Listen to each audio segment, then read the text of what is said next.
Добар ден, пладневни вести на Канал Плюс телевизија. Почнуваме со најава на делот со држините.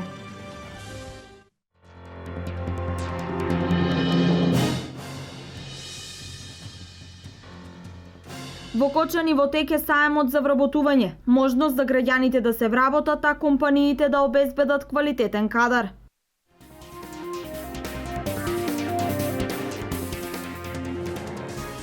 Во Виница се произведува квалитетна опрема за пожарникари. Австриската компанија Техспорт по една година од работењето планира изградба на уште една производна хала. Штипскиот театар настапи вчера, вечерва настапува Велешкиот, утре Битолскиот, а во петок Белградскиот. Ова е дел од програмата на фестивалот In Vinica Veritas.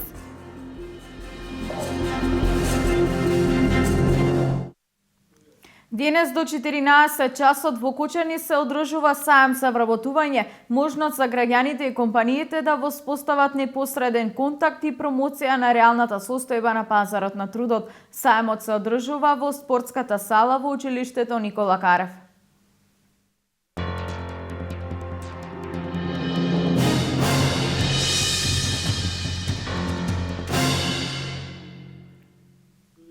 Отворени денови со управата за имотно-правни работи имаше во Берово. Во присуство на директорот на управата Зоран Крстановски, граѓаните ги изнесоа своите проблеми околу решавање на барањата за приватизација на градежното земјиште.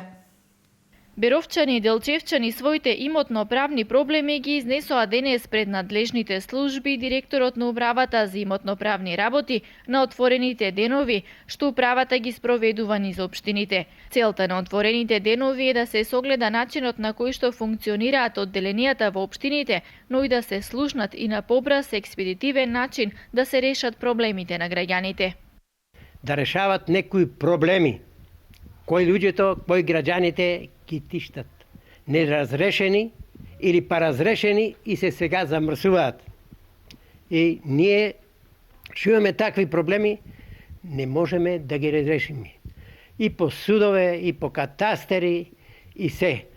Имам дворни места, приватизирано, легализирано, се со документација. Се документовано, некој сега иска да ми го земе дворот на куќата. Ја на 81 година да одам по шалтери и да се расправам.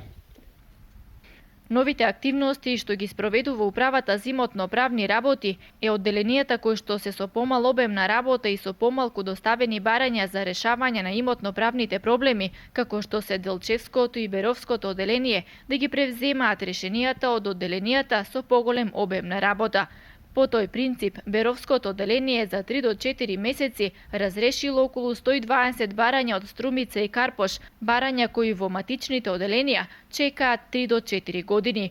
Ефектот е постигнат, значи конкретно во Беровското одделение на управата за имотно-правни работи веќе се донесени 120 решенија за по однос на овие преземени веќе предмети кои што се од Карпош и од Струмица, додека пак во Делчевското одделение се донесени 80 решенија. Сакам да кажам дека на тој начин сме ја постигнале целта, затоа што се работи за барања кои што, ајде да кажеме, би чекале многу повеќе за да се решат доколку останеа во тие одделенија каде што имаше поголем обем на работа.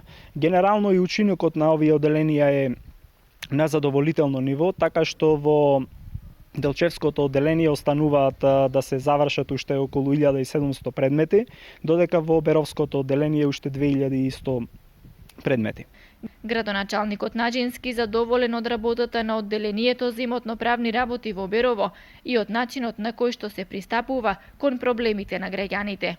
Граѓаните од општина Берово кои поднесуваат барања за решавање на нивните проблеми во Берово се навремено решени и така работите за добивање на акти кои им се потребни на граѓаните се секогаш навремено издадени и решени. Отворените денови управата за имотно-правни работи ги спроведува заедно со одделението за катастар. Австријски Текспорт, кој пред година дена ги постави темелите, веќе од Виница го има и првото производство на опрема за пожарникари, која ги снабдува светските метрополи. Стотина вработени очекуваат добра заработувачка, а уште толку може да се надиваат со инвестициите кои ги најави главниот собственик Умбер Шнајдер. Најквалитетната опрема за пожарникари се произведува токму во Виница. Австријците наметнуваат нови високопрофесионални стандарди во работењето, кои треба да ги следат и останатите кластери од текстилната индустрија. Речиси по година дена од поставувањето на камен темелникот, Текспорт веќе го има првото производство кое излегува од рацете на стотина искусни работнички, а развиваат капацитети за 200 вработени.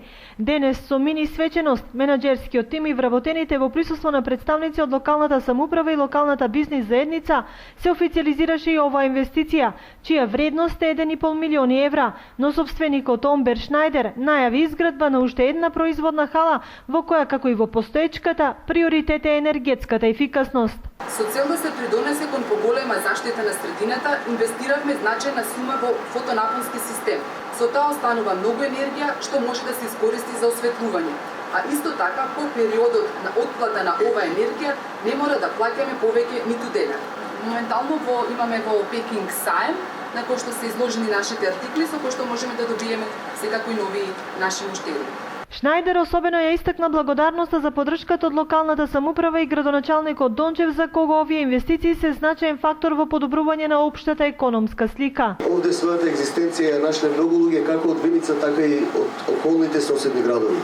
Компанијата Текспорт постави нови стандарди во делот на организацијата и работата во општина Виница. И ќе бидеме среќни доколку и другите компании го следат овој пример и ги користат стандардите што ги користи компанијата Текспорт. Инаку фирмата Текспорт во Македонија од 1997 година и вработува околу 300 луѓе, а наскоро започнува производство во нов погон во Скопје. Своји капацитети имаат и во Бугарија.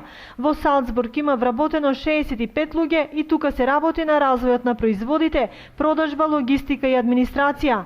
Важи за висококвалитетен производител на опрема за пожарни која ги снабдува големите центри како Мадрид, Лисабон, Виена, Франкфурт, Минхен, Абу Даби и други познати метрополи ширум светот. Вчера попладне во Кучани се случија две сообраќајни незгоди, за среќа само со материјална штета. И во двете сообраќајни незгоди учествувале трактор и автомобил, едната на патот Кучани-Штипка и бензинската пумпа Еко Оил, втората во центарот на градот на крстосницата на улиците 9 мај и Теодосија Паунов. Инцидентите се случија во период на обилни врнежи од дожд. Врнежи се очекуваат и денес и во наредните денови, па возачите треба да ја почитуваат препораката за внимателно управување на возилата.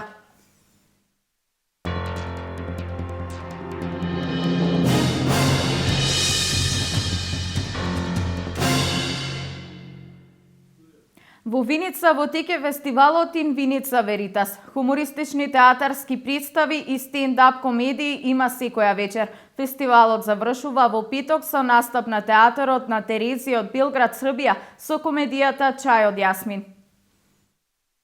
Во среда ни гостува, како и секоја година, театарот Джинокот Велес со представата Спанек со пржени компери во режија на младото режисерско име кој се повеќе значи во таа афера, Ненад Битанов. За прв пат ни гостува и Народниот театар од Битола со представата Без паника во режија на Благој Мицевски. И во петок имаме многу интересна представа.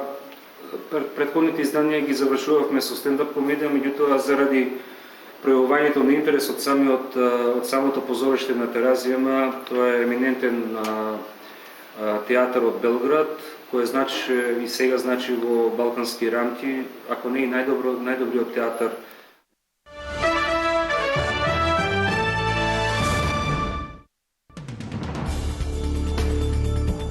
Најмалку тројца руси што се бореле заедно со сириските владини сили се убиени, а уште неколку се повредени кога граната ја погодила нивната позиција во крајбрежната провинција Латакија. Ако биде потврдено, ова е прв познат случај на убиени руси во Сирија откако Москва на 30 септември почна воздушни напади за поддршка на преседателот Бараш ал-Асад.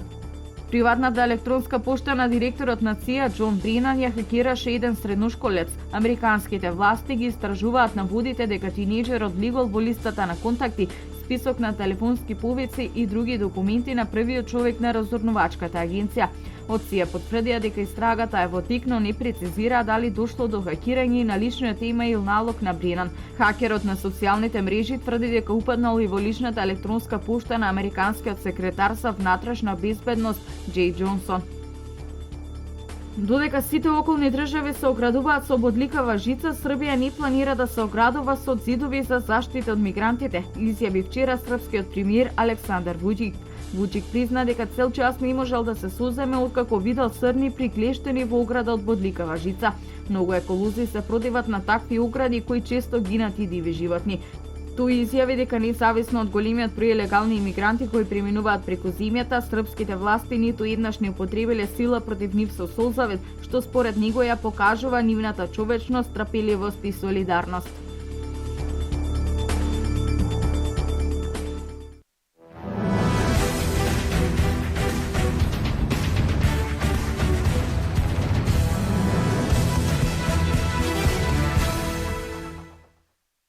Денес со почеток од 14 часот и 30 минути се игра реванш над преварот од осмина финалето во Купот на Македонија. Фудбалскиот клуб Брегалница во ова осмина финале ќе игра против екипата на Шкупи. По првите 90 минути одиграни во Кочани на стадионот Никола Мантов, фудбалскиот клуб Брегалница има солидна предност од 2:0 со головите на капитенот Здравков и Михаилов. Екипата на Шкупи ќе се обиде на денешниот надпревар уште од самиот старт да ја преземе предноста на сините. Во истиот термин ќе се одиграат уште 7 средби.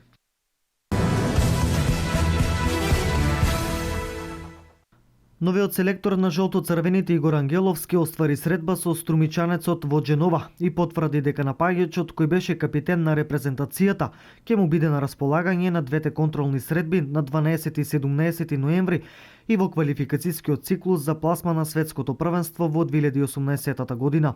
Искусниот Пандев, кој има 75 настапи во жолто-црвениот дрес, се повлече од националниот тим по надпреварот против Србија во квалификацијскиот циклус за пласма на светското првенство во 2014 година. Но тој ја промени својата одлука, што е прва добра вест поврзана со македонскиот фудбал по подолго време. Во квалификацијскиот циклус за светското првенство во 2016 година, жолто-црвените ќе играат против Шпанија, Италија, Албанија, Израел и Луксембург, а присуството на Пандев сигурно ќе биде од големо значење.